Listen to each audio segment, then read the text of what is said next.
Right on. Hello, hello. Welcome back, or just welcome to the channel. My name is Ben, and today we're going to be looking at these quite nice pine trees. These can fit many different scales. Techniques definitely fit multiple scales, but yeah, these are pretty simple to make. A bit time consuming, but definitely the results are worth it. So yeah, if you haven't already, make sure to subscribe. It allows you guys to see more of my content and allows my page to grow. Same goes for liking and all that. But in any case, thank you for clicking on the video. And if you want more frequent updates and everything, you can follow my Instagram. Alright, let's get into it. Right, so I'm not going to show you guys all in one go all of the stuff that we need because it's quite a lot of stuff. So I'll just show you guys as we progress through the video. So first of all, we're going to start with the trunk. Now you're going to want to have some sort of wooden dowel. I have different sizes. I have 0.5 centimeter diameter, and I have 0.7 centimeter, and then also 1.5. Now these 1.5 ones are the ones that I'm going to be working on throughout the entirety of the video, just because I've done some of the other steps already on some of the other wooden dowels. So I'm going to be working on these mainly. Now when it comes to determining the actual length of the trunk, of the actual tree, it really depends on how realistic you want to be. Personally, I sort of just wing it, and I know that a lot of people are probably going to get mad at that, but well, you get what you get. So if you want to be super accurate, what I would recommend you do is you search up the most common species of pine in the region that your diorama is set in, and then find the average height of that tree, of that specific species, and then you divide that by 35. So then you have it in 1/35th scale. However, just generally, I like to keep it relative to the actual trunk diameter. So this, I reckon, is going to be about 40 centimeters. So I can get 2 out of this 1 meter rod. But my smaller ones are usually around 30 centimeters. So yeah, you want to cut this to length, and then we're going to go on to the tapering. Right, so I've now cut my wooden dowel to 40 centimeters of length, and now grabbing a X-Acto blade, or hobby knife, pretty sharp. You want it to be pretty sharp, and you also want your wood to be a pretty soft wood, if possible. And basically, it's really simple. You're just going to start tapering it, and what that means is you're just cutting it to the top, and eventually, over time, making it skinnier at the top than it is at the bottom. And this is a very long process and very messy. You have a lot of wood shavings in the end. So I'm gonna do this over a trash bin now and show you guys sort of like the sort of taper you want at the end. But yeah, very simple. You just taper it, and you can even go as far as to taper it all the way from the bottom, although it's very hard to control it. So I usually start around a good 10-15 centimeters in. That's when I start tapering it. So yeah. Alright, so as you can see, this is roughly sort of the taper that you want to have. I have my different sizes here. You can see these two right here are the 1.5 centimeter diameter ones, and most of these are 0.7 diameter. So now for this next part, where you're going to want to have is some sort of a wire that's strong enough that it can support definitely a few times its own weight, but still definitely bendable and whatnot.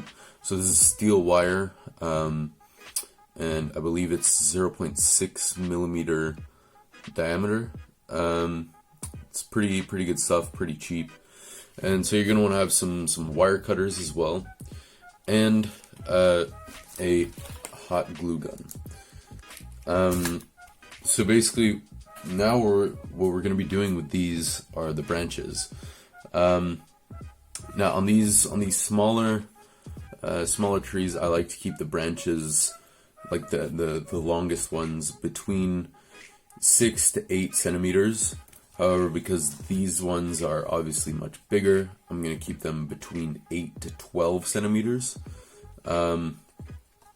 So yeah, and then once I have all those cut up, I'll show you guys basically how you put them on. Although it's really simple, you just hot glue stuff, and yeah, okay. So you just got to cut this wire to length, and sort of bend it a little bit, just to give it an example of roughly what you're looking for. This is one of the longer branches on the smaller ones. It's sort of bent because that's just the way the branches are. They bend a little bit. So yeah, I'm gonna cut a ton of those. Each tree is gonna need, depending on how dense you want it, probably like 20 to maybe even 50. So yeah, just do that, and then I'll show you guys the actual like gluing it on. Right, now when it comes to the actual gluing on of the branches, it's pretty simple. You just, of course I have all my branches here, and I like to start about 10 to 15 centimeters above the base of the trunk. But of course that's relative to the actual length of the tree. So pretty simple. You just have your hot glue gun and put a blob of glue on there. Of course, for the base, you're gonna want some longer pieces of wire. And I first put it in horizontally, and then you turn it like that, just so that you have some glue that extends out onto the wire itself. I don't know if that actually helps. I just do it for good measure. And of course, it takes a second to set. You can blow on it if you want it to cool faster. But yeah, this is a very time-consuming and sort of boring process. But to be fair, this whole project of making the trees, it's very long and sometimes boring, but the results are honestly amazing. So in the end, I find it personally all worth it. Now, to give an idea of the sort of density that you want it to be, really that varies, because of course no tree is the same in real life. In order for it to be realistic, you can't make every single tree very uniform, So I have on this one, for example, this is one of the smaller ones, by the way. It's not dense at all. In fact, it's quite like the branches are quite spread out, and the trunk is very long, but this one, for example, is much more dense, and so it's like, just to give an idea of density, like it's hard to do that because it's actually always different for every single tree, and I recommend that you make it different for every single tree, So yeah, and just a rule that I like to follow is I sort of go in almost layers of branches, and then each layer is consisting of mainly 3 to 4 different branches, but then each branch that I apply is always just a tiny bit higher than the next, so then that way you eventually go higher and higher. And then another nice detail that I like to add at the end is, once I cut the branches to sort of taper it to the top, then I also add some of those smaller bits that we cut off to the bottom. But I'll show you guys that in a second. So right now that we have all the branches, you can see even at the top the wires are very long, and of course that's not an actual shape of a pine tree. So what I do is I get my wire cutters and I just slowly start to taper towards the top, of course. And but I start from the top and slowly work my way down. And eventually what I do is I use these bits that I cut off, I use them to either make the tops of the trees a bit more dense, or like I mentioned just now, I'll also add them to the bottom here to sort of simulate dead and broken off branches, which is also quite a nice effect. But anyways, so this is really simple. You just taper it, and then we'll go to the next part. Right. So now what I've done is basically I've hot glued some barbecue skewers onto the bottoms of the trees, and I've stuck them into some styrofoam here. This just makes it easier for stuff that you don't want to get your hands too dirty for. Speaking of which, go on to the next part, which we're going to be adding texture to the bark. Now, so all I'm going to do is grab one of my trees. This is a good one. No, actually, it's not. Okay, so grab one of your trees, and basically what I have is this stuff. It's spray adhesive. Mine is from UHU. You can get this for I got mine for $9 on Amazon. Good stuff. However, it is a bit toxic, so I recommend you either work outside or in a very well ventilated area. I'm in my basement, which is surprisingly well ventilated. I would go outside, but it's raining, unfortunately. So, basically, what I'm going to do is, holding it from a distance, of course, holding it by the popsicle sticks, I just give it sort of 2 light sprays. Well, I mean, 2 light coats, and try to get it on the branches as well, because we want those to have bark texture as well. Basically, here what I have is a bucket of sifted sand. This is sort of coarsely sifted, so it's not like super fine, but fine nonetheless. No rocks in there or whatever. So all I'm gonna do is just grab a handful of this, and on top of the bucket, hoping you can see this here, I just sort of drop it on there, and it takes a little second for the texture to sort of really stick. So what I like to do is I work in layers usually. So I repeat this process usually 3 to 4 times before all of it is really covered and I have the texture that I want. So I'm going to do this for literally every single tree.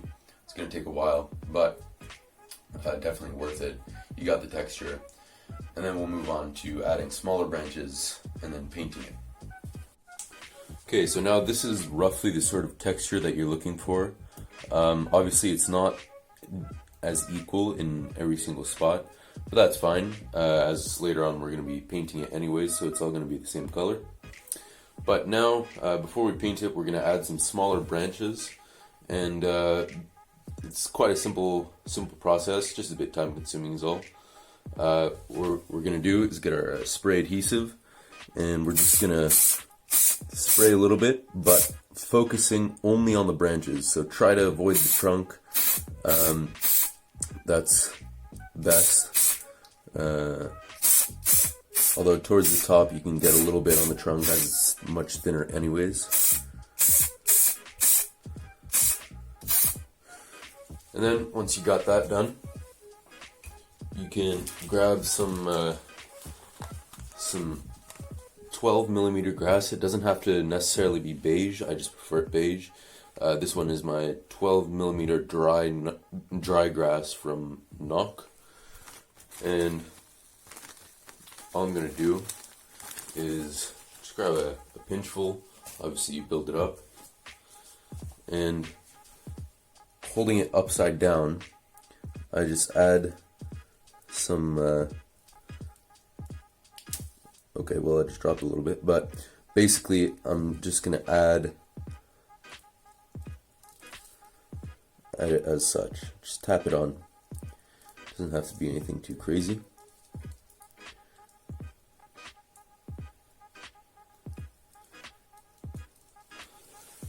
And I like to do this, of course, as you're seeing, over a piece of paper, just so that if any of it drops, as I have done a little bit, you can always retrieve it and use it again. Now, of course, the amount that you use here is gonna wildly depend on the sort of density you want your tree to be. So, of course, if you're doing a less dense tree, then you're going to do less of these. Well, just less of the pine needles in general, but you know, this helps, of course.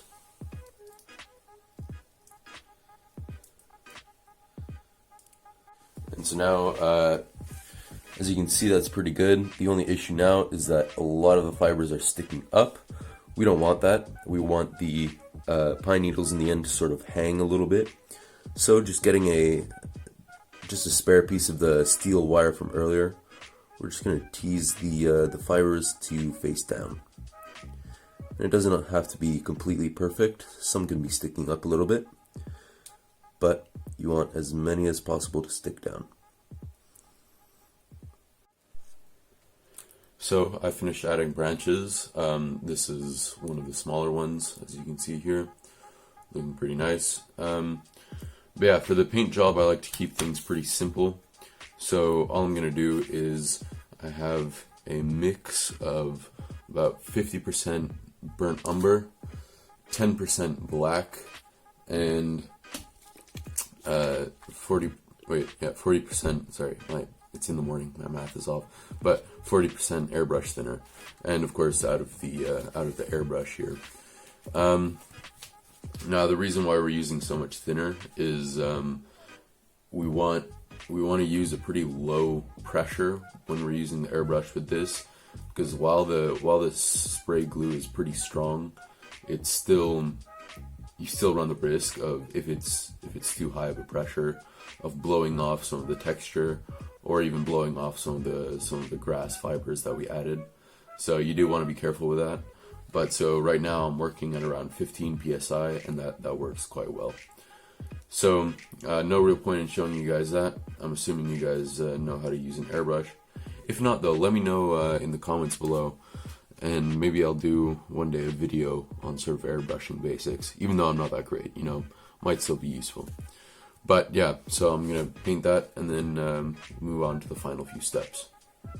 So just quickly before we move on to adding the pine needles, a small step that you can do, which is completely optional, it just depends on sort of the darkness you want your tree bark to be. But basically what you can also do is you can add an oil wash. So you can see my tree here, I've painted it. It's nice, but it's sort of orangish and a bit light for my taste. So I'm going to dark it down with not sort of like a semi-opaque oil wash. And this is using mainly the colors just midnight black and umber. So you still got a little bit of brown in there, although it's a bit hard to see. And so with my brush, I don't really touch the bottom, I only touch the top, because the bottom is sort of where the actual paints sink to, but we don't want it to be too opaque. And then it's very simple, you just sort of tap it on and it spreads by itself. That's the nice thing about white spirit or turpentine, is that it's very thin. So yeah, that's it.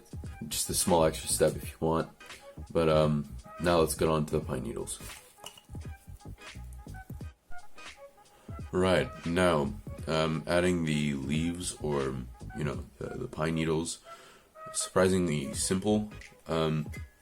Basically you just want to have more of your spray adhesive, and then some 2 or 2.5 millimeter grass.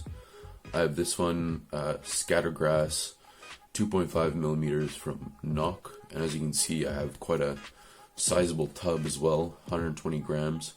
But you know, for the amount of trees that I'm doing, it's definitely necessary. The reason why I really like this is, if you look closely, you can see a lot of like sort of brown specks in there, and I like that because it also sort of creates the effect of pine cones, and that's really nice. So now, without further ado, basically what you're gonna want to do, I'll just demonstrate on one branch here. So you don't need a lot of the spray adhesive. You just need 1 or 2 short sprays per branch, something like that.